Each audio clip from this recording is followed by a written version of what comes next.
Pernikahan tanpa cinta Ustadz Dingin. Bab 069. Najwa yang mendengar itu hanya menahan tawa, merasa seperti mendapat potongan kecil cerita dari masa lalu suaminya yang selama ini jarang ia dengar. Obrolan malam itu berakhir tanpa ada rasa canggung. Najwa membereskan cangkir dan piring sambil tersenyum sendiri. Dalam hati ia merasa, mungkin inilah awal dari hubungan keluarga yang benar-benar hangat seperti yang ia harapkan. 2.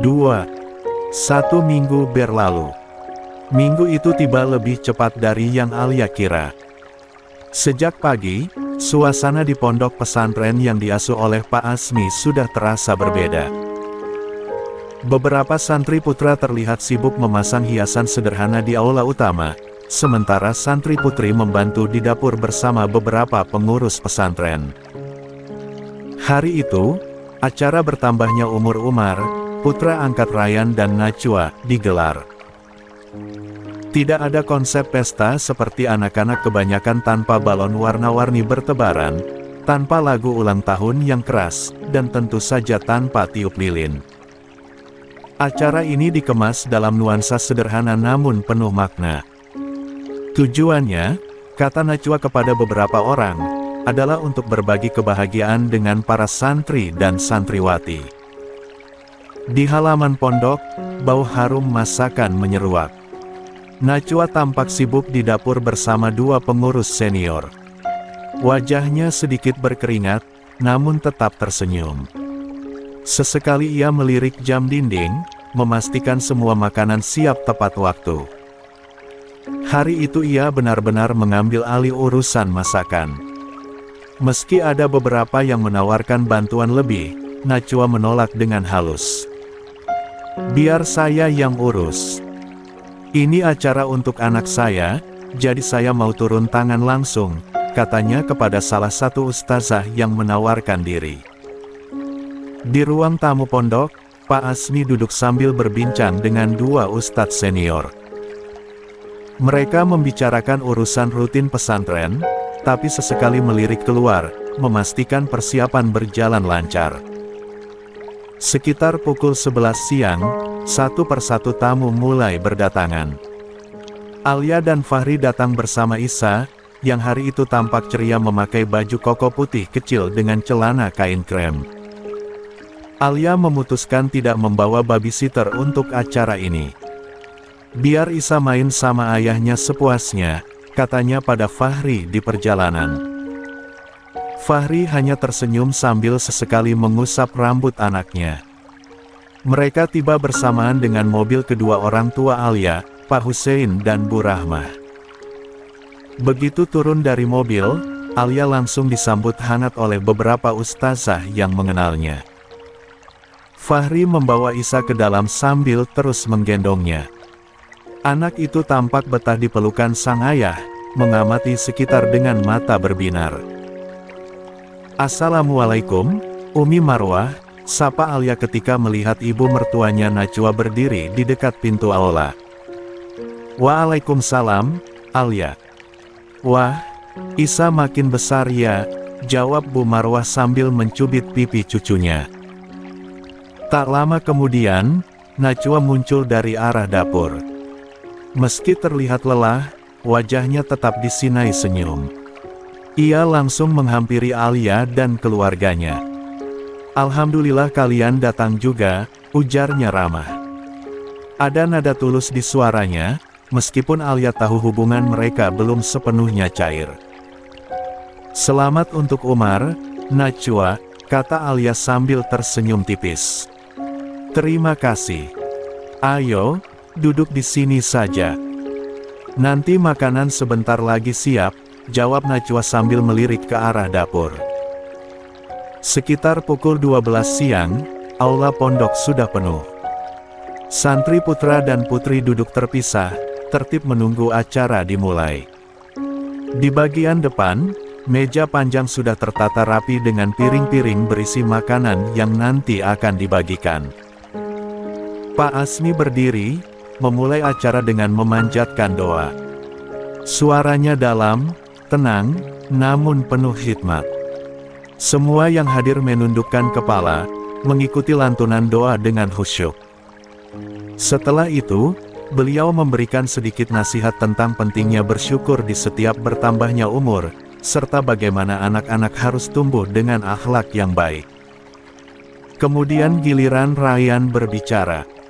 Ia berdiri di samping ayahnya, mengenakan kemeja putih sederhana. 3. Alhamdulillah, hari ini Umar genap berusia 1 tahun. Kami tidak merayakan dengan pesta besar, tapi kami ingin kebahagiaan ini dirasakan semua santri di sini. Semoga Umar tumbuh menjadi anak yang saleh, berbakti pada orang tua, dan bermanfaat untuk umat. Tepuk tangan kecil terdengar dari para hadirin, meski sebagian hanya tersenyum sambil mengangguk. Acara dilanjutkan dengan makan bersama. Najwa membagikan piring makanan ke para santri putri, sementara beberapa pengurus membagikan ke santri putra. Alia membantu tanpa diminta, membawa beberapa piring ke meja bagian depan. Fahri, di sisi lain, duduk memangku Isa yang sedang asyik memainkan sendok plastik. Pemandangan ini secara tak sengaja menjadi pusat perhatian. Beberapa ustazah tersenyum melihat keakraban Fahri dan Isa. Bahkan Pak Asmi, dari kejauhan, sempat memperhatikan momen itu. Alia sadar akan tatapan-tatapan tersebut, tapi ia memilih bersikap biasa saja. Sementara itu, Najwa dan Ryan, meski berusaha menunjukkan keharmonisan rumah tangga di depan banyak orang, tidak bisa sepenuhnya menutupi jarak halus di antara mereka. Mereka memang duduk berdampingan, tapi jarang ada kontak mata. Najwa lebih sibuk mengawasi makanan dan memastikan semua tamu kebagian, sedangkan Ryan lebih banyak bercakap dengan ayahnya atau beberapa ustadz senior. Suara tawa dan riuh rendah anak-anak santri perlahan mulai mereda menjelang sore. Udara pesantren mulai sejuk, angin sore berhembus membawa aroma tanah dan dedaunan dari halaman belakang. Acara sederhana ulang tahun Umar berjalan lancar sejak siang. Semua makanan yang disiapkan Najwa bersama beberapa pengurus pesantren sudah hampir habis. Para tamu undangan pun mulai bersiap untuk pulang. Di sudut halaman, Umar dan Isa yang sama-sama berusia 1 tahun masih asyik bermain dengan beberapa santri kecil. Mereka duduk di atas tikar besar berwarna hijau, dikelilingi mainan plastik balok, boneka kain, dan mobil-mobilan. Alia duduk tak jauh, sambil berbincang dengan Bu Rahma ibunya, sesekali melirik ke arah anaknya. Ryan saat itu sedang berbicara dengan Pak Hussein dan Pak Asmi di teras, membicarakan perkembangan pembangunan asrama baru untuk santri putra. Najwa pun sibuk membereskan piring-piring bekas makanan bersama Bu Marwah dan seorang pengurus. Namun, suasana hangat itu pecah seketika. Tangisan kencang Umar menggema dari arah halaman belakang. Suaranya nyaring, memecah obrolan semua orang. Najwa yang sedang memegang tumpukan piring langsung menoleh kaget, lalu buru-buru meletakkan piring di meja. "Umar!" serunya panik, lalu berlari menuju sumber suara. Beberapa santri yang berada di dekat Umar tampak kebingungan. Umar duduk sambil memegangi pipi kirinya yang tampak memerah. Air matanya mengalir deras. Di sampingnya, Isa tampak bengong sambil memegang mainan balok, matanya masih polos tanpa rasa bersalah. Najwa langsung meraih tubuh Umar, memeluknya erat. "Sayang, kenapa ini?" tanyanya sambil mengusap pipi anaknya yang memerah. Seorang santri putri yang duduk di dekat mereka menjawab hati-hati, "Tadi, Isa nggak sengaja, Ustazah." Dia nyakar Umar. Lagi rebutan balok mainan. Najwa memandang ke arah Isa, matanya langsung berubah. "Nyakar." Suaranya meninggi. Santri itu menelan ludah, lalu mengangguk. "Iya, Ustazah. Nggak sengaja." Alia yang melihat Najwa berlari dari kejauhan, langsung berdiri dan menghampiri. "Ada apa?" tanyanya. Begitu sampai, ia melihat pipi Umar yang merah. Pandangannya lalu beralih ke Isa, anaknya sendiri. 4. Najwa menatap Alia dengan nada tajam. "Anakmu," nyakar Umar. Alia tertegun, lalu melihat Isa. Bocah itu memang masih belum mengerti apa yang terjadi. Ia hanya menatap sekeliling, kemudian menggenggam erat boneka yang dipegangnya. "Najwa, mereka kan cuma anak-anak," ujar Alia mencoba tenang. "Biasa kalau main pasti belum ngerti." "Biasa," potong Najwa cepat. "Buat aku nggak biasa. Umar belum pernah sampai menangis sekencang ini. Kalau anakmu diajari kelembutan, ini nggak akan terjadi." Alia langsung membeku. Kata-kata itu seperti tamparan di wajahnya. "Maksud kamu, aku nggak ngajarin Isa kelembutan?" Suaranya naik sedikit. "Ya kenyataannya begitu, kan? Lihat saja ini." Najwa menunjukkan pipi Umar yang memerah. "Aku sudah berusaha bersikap baik selama ini, tapi jangan kira aku bisa diam kalau Umar sampai terluka." Bu Marwah yang ikut mendengar dari belakang segera maju, mencoba menengahi. "Najwa, tenang dulu. Namanya juga anak kecil. Wajar kalau bermainnya belum terkontrol. Lagian jangan sembarangan kamu marahin Isa, cucu saya." Najwa menoleh cepat. "Umur 1 tahun itu harusnya diajari, Umi. Kalau setiap kali main nyakar, itu artinya orang tuanya yang kurang mengarahkan. Kenapa sih Umi selalu belain Isa walaupun dia salah? Umar juga cucu Umi, tolong lihat dia sekali saja." Alia menarik napas panjang. Tangannya langsung meraih Isa dan menggendongnya. "Aku nggak terima kamu ngomong begitu, Najwa. Kamu pikir gampang mengurus anak sendirian? Kamu pikir aku nggak ngajarin anakku?" "Isa nggak sengaja. Dia nggak ngerti." Ryan, yang baru saja melihat keributan itu dari kejauhan, langsung berjalan cepat ke arah mereka. "Ada apa ini?" tanyanya, matanya bergantian menatap Najwa dan Alia. "Anakmu ini," Najwa menunjuk Isa di gendongan Alia, nyakar Umar sampai merah pipinya. Ryan mengalihkan pandangan ke Umar yang masih meringis sambil memeluk leher ibunya. "Sayang, sakit ya?" tanyanya lembut, mengusap pipi kecil itu. Alia mencoba menjelaskan, "Mas Ryan, itu nggak sengaja. Anak-anak main rebutan balok. Aku juga baru tahu pas Umar nangis. Jangan dibesar-besarkan." Najwa langsung memotong lagi, "Kalau aku diam, nanti kejadian lagi. Aku nggak mau anakku jadi korban karena anak orang lain nggak dikasih pengertian." Kata-kata "anak orang lain" itu membuat suasana semakin tegang. Beberapa santri yang tadinya menonton dari jauh mulai saling berbisik. Pak Asmi yang berada di teras akhirnya turun tangan. "Cukup. Ini hanya masalah anak kecil. Tidak perlu dibawa ke hati." Suaranya tegas. Namun Najwa masih kesal. Lah memeluk Umar lebih erat, lalu membawanya masuk ke rumah tanpa menoleh lagi. Alia memandang kepergian Najwa dengan napas memburu, hatinya panas karena merasa dipermalukan di depan banyak orang. Bu Rahmah, ibunya Alia, segera menepuk pelan lengan putrinya. "Sudah, Alia. Ayo kita pulang. Jangan diperpanjang." Alia mengangguk pelan, meskipun matanya masih menyiratkan kekecewaan. Lah menoleh sebentar ke arah Ryan. "Aku pamit."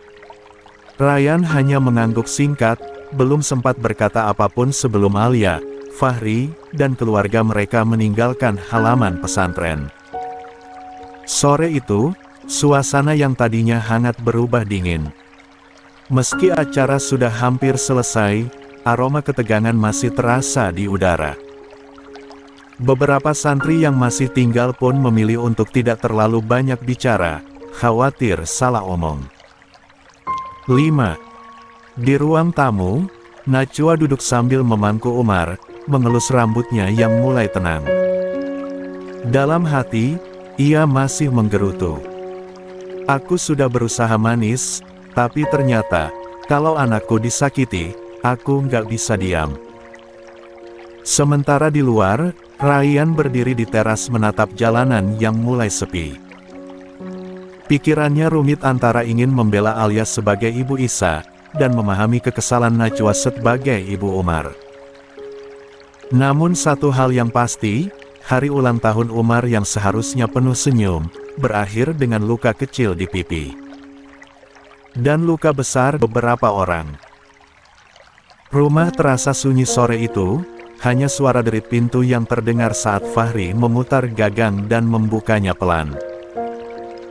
Alia berjalan di belakangnya sambil menggendong Isa yang sudah terlelap, namun wajahnya jelas menyimpan amarah yang belum reda sejak mereka meninggalkan halaman pesantren. Fahri melirik sekilas istrinya, lalu menghela napas pelan. Ia tahu betul Alia sedang berusaha menahan emosi. Begitu pintu tertutup, Alia langsung menuju sofa dan meletakkan Isa di atas bantal kecil, menepuk-nepuk tubuh mungil anak mereka agar tetap terlelap. Namun begitu ia berdiri kembali, nada suaranya langsung meledak. Aku nggak ngangka Najwa bisa ngomong kayak gitu di depan orang banyak, Mas, ucapnya dengan nada tinggi tapi terkontrol. Bilang aku nggak ngajarin Isa lemah lembut. Memangnya anak umur setahun sudah bisa ngerti semua itu. Fahri mendekat, duduk di tepi sofa, lalu menatap Alia yang berdiri dengan kedua tangan bersedekap. Alia. Suaranya tenang, meski hatinya ikut panas. Aku tahu kamu kesal. Aku pun sama. Tapi sekarang coba duduk dulu, biar kita bicara dengan kepala dingin. Alia menggeleng cepat, ekspresinya penuh kekecewaan. Mas, dia itu nggak cuma menyinggung aku, dia juga nyindir cara kita mendidik Isa. Padahal jelas-jelas itu cuma kejadian kecil. Namanya juga anak-anak, main sama-sama, kadang nggak sengaja nyakar atau narik. Lagian Umar juga langsung ditenangkan, kan? Kenapa harus dibesar-besarkan? Fahri menatap istrinya lama, lalu menarik napas panjang. Ia tahu, kalau dibiarkan, luka hati Alia akan sulit sembuh. Kamu nggak salah, Alia. Dan aku nggak akan biarin orang, bahkan keluarganya Ryan, memperlakukan kamu dan Isa kayak gitu. Alia terdiam sesaat, menunggu kelanjutannya. Fahri melanjutkan, nadanya kali ini lebih tegas. Mulai sekarang, Isa nggak boleh sembarang ketemu sama keluarga Ustadz Ryan, apalagi kalau cuma untuk main atau berkumpul tanpa alasan penting. Aku nggak mau lagi ada kejadian seperti tadi. Biar mereka urus urusan mereka sendiri. Alia memandang suaminya, separuh lega tapi juga kaget.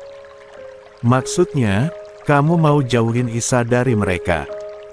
Bukan menjauhkan sepenuhnya, jelas Fahri. Tapi memberi batas. Kita harus tegas, Alia.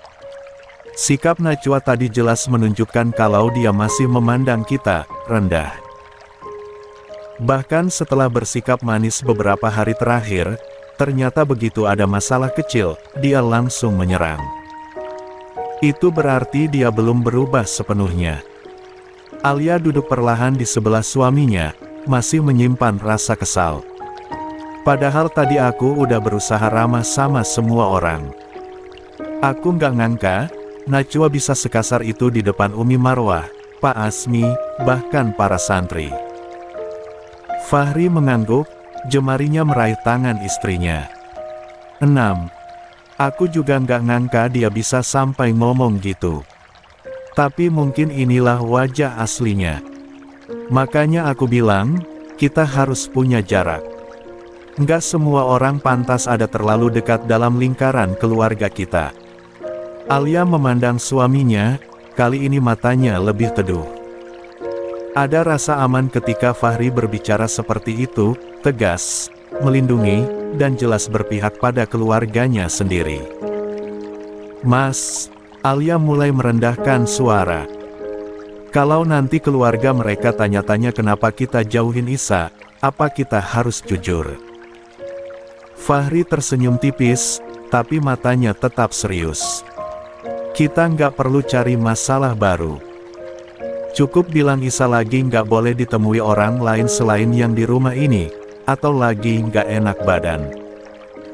Intinya, jangan sampai mereka dapat kesempatan untuk memandang kamu atau Isa dengan cara yang sama seperti tadi. Alia mengangguk pelan. Aku ikut aja, Mas. Asal kamu juga janji. Kalau ada yang nyentuh harga diri kita, kamu nggak akan diam. Janji, jawab Fahri mantap. Malam itu, setelah makan malam seadanya, Alia duduk lama di kursi ruang tengah sambil mengamati Isa yang tidur pulas.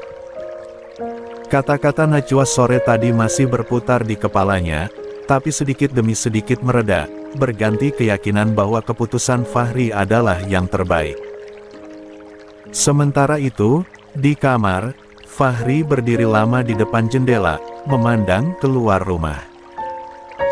Dalam hati, ia merasa perlu bicara langsung dengan Ryan suatu hari nanti bukan untuk mencari keributan, tapi untuk memastikan garis batas itu jelas. Karena bagi Fahri, keluarganya adalah prioritas mutlak. Dan siapapun yang mencoba merendahkan istri atau anaknya, akan ia hadapi dengan tegas. 7. Suasana rumah dinas pesantren sore itu terasa tegang. Sejak kembali dari acara ulang tahun Umar, Ryan tidak banyak bicara. Wajahnya yang biasanya dingin kini tampak gelap, rahangnya mengeras setiap kali matanya terarah pada Najwa. Najwa sendiri duduk di ruang tamu, masih menunduk, memeluk Umar di pangkuannya. Entah kenapa, sejak kejadian tadi siang, hatinya panas. Dia merasa disudutkan, semua orang seolah memandangnya sebagai pihak yang salah. Padahal, pikirnya, dia hanya membela anaknya yang menangis. Namun, sebelum ia sempat bicara, suara langkah berat terdengar dari arah pintu. Ryan masuk, pintu ditutupnya dengan agak keras hingga membuat Najwa sedikit terlonjak. Di belakangnya, Bu Marwah ikut masuk, wajahnya sama-sama tidak enak dilihat. Ryan berdiri di depan sofa, tatapannya tajam menusuk ke arah istrinya. Najwa, suaranya rendah tapi dingin menusuk, apa yang kamu lakukan siang tadi di depan orang banyak itu sungguh memalukan. Najwa mengangkat wajah, menatap suaminya dengan raut tak percaya. Memalukan. Aku cuma membela anakku, Mas Ryan. Umar nangis karena Isa mencakar wajahnya. Apa aku harus diam aja? Ryan menghela napas panjang, tapi nada suaranya meninggi. Itu anak kecil, Najwa. Anak 1 tahun. Dia bahkan gak paham apa itu, nyakar, atau menyakiti. Dia berebut mainan sama Umar, wajar kalau ada gesekan. Dan kamu, malah menuduh ibunya tidak mengajari kelembutan. Di depan banyak orang. Bu Marwah yang sejak tadi menahan diri akhirnya angkat bicara. Wajahnya memerah karena emosi. Betul kata Ryan, ujarnya tegas. Kamu pikir mudah jadi seorang ibu? Alia membesarkan Isa sendirian selama Fahri sibuk dan Ryan, abi kandungnya sendiri lebih banyak waktu sama Umar yang cuma anak angkat. Anak itu tumbuh sehat, cerdas, dan penuh kasih sayang. Hanya karena satu kejadian, kamu langsung bilang dia nggak dididik lembut. Itu sama saja kamu merendahkan dia di depan keluarga dan tamu. Najwa terdiam sesaat, lalu tersenyum miring. Jadi sekarang semua orang bela Alia. Aku ini ibunya Umar, Umi. Wajar dong aku marah kalau anakku disakiti. Bu Marwah mendengus kesal. Yang kamu lakukan tadi bukan membela, tapi mempermalukan orang. Atau jangan-jangan, kamu itu cuma pura-pura berubah selama ini. Supaya orang lihat kamu baik, supaya dapat simpati. Tapi aslinya, sikapmu masih sama keras kepala, egois, dan selalu merasa benar. Ucapan itu membuat mata Najwa melebar. Umi, serunya tak terima. Namun Bu Marwah tak berhenti. Kalau kamu benar-benar berubah, kamu akan belajar mengendalikan emosi. Apalagi di depan anak-anak. Umar itu meniru apa yang dia lihat. Kalau ibunya suka marah-marah, Umar pun akan belajar marah-marah. Ryan mengangguk setuju. Lalu tanpa banyak bicara, ia melangkah mendekat, mengambil Umar dari gendongan Najwa. Najwa menatap suaminya tak percaya. Kamu mau bawa anakku kemana, Mas? Ryan menatapnya tajam. Anak kita. Dan iya, aku nggak mau Umar lihat pertengkaran ini. Dia nggak perlu dengar ibunya teriak-teriak dan ngotot nggak mau salah. Tanpa menunggu jawaban, Ryan membalikkan badan dan membawa Umar masuk ke kamar. Suara pintu kamar yang tertutup pelan justru membuat Najwa semakin panas karena rasanya semua orang meninggalkannya. Bu Marwah hanya menggeleng perlahan sebelum ikut masuk ke ruang belakang, meninggalkan Najwa sendirian di sofa. 8. Najwa duduk kaku, dadanya naik turun cepat. Seumur hidupnya, jarang sekali ia merasa dibantai secara kata-kata seperti ini. Ia tahu, kata-kata Bu Marwah dan Ryan ada benarnya. Tapi egonya terlalu besar untuk mengakuinya saat itu. Malam itu rumah terasa dingin walaupun udara di luar masih agak hangat. Najwa hanya diam di ruang tamu, sementara dari kamar, terdengar samar suara Ryan meninabobokan Umar. Bu Marwah yang keluar untuk mengambil air sempat menatap Najwa sebentar. Najwa, dengarkan satu hal dari saya. Anak kecil itu tidak tahu apa-apa. Tugas orang tua mengajarkan dan menjadi contoh, bukan mempermalukan orang lain. Apalagi di depan tamu. Najwa menelan ludah, tapi bibirnya masih terkatup rapat. Saya harap kamu pikirkan ini baik-baik sebelum besok pagi, lanjut Bu Marwah sebelum melangkah ke kamarnya. Suara langkahnya hilang, menyisakan keheningan yang membuat Najwa merasa benar-benar sendirian.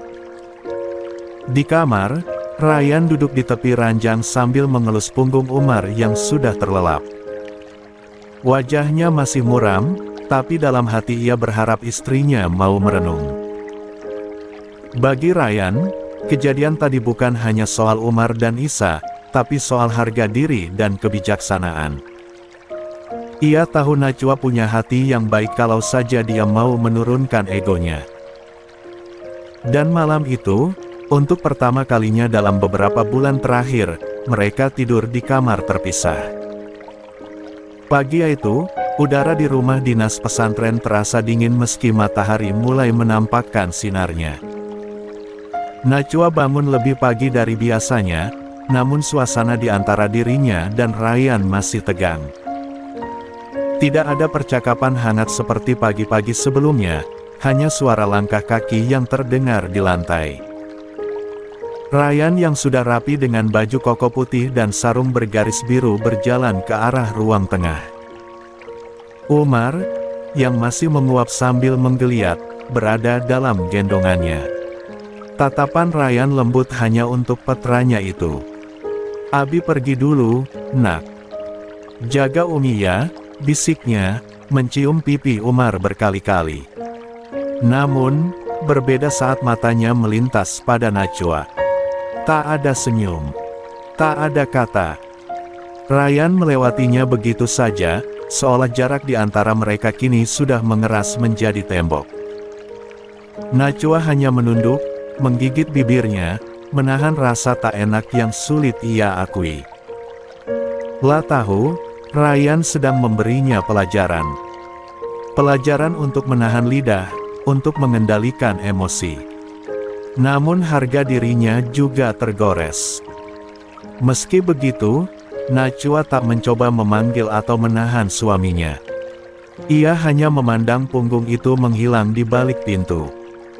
Ryan melangkah keluar, menghirup udara pagi yang segar. Dalam hatinya, ia sadar sikapnya mungkin tak sepatutnya dilakukan oleh seorang ustadz pada istrinya. Tapi ia juga tahu, jika ia terlalu lembut, Najwa tak akan pernah benar-benar belajar. Ia menyalakan motor dan memacu perlahan menuju rumah Alia. Tujuannya jelas, meminta maaf. Bukan sekadar basa-basi, melainkan benar-benar ingin meredam luka yang mungkin ia goreskan melalui sikap Najwa kemarin. Tak butuh waktu lama, ia tiba di depan rumah Alia. Rumah itu tampak sederhana namun bersih. Pagar hitamnya terbuka sedikit, menandakan penghuninya sudah bangun. Fahri yang sedang menyirami halaman langsung menoleh ketika suara motor berhenti. Pandangannya datar, tidak ada sambutan hangat, tapi juga tidak dingin. Hanya data. 9. Assalamualaikum, sapa Ryan sambil mematikan mesin motor. Waalaikumsalam, jawab Fahri singkat, menegakkan badan. Ryan turun dari motor, berjalan mendekat. Fahri, aku mau bicara sebentar. Kalau tidak keberatan.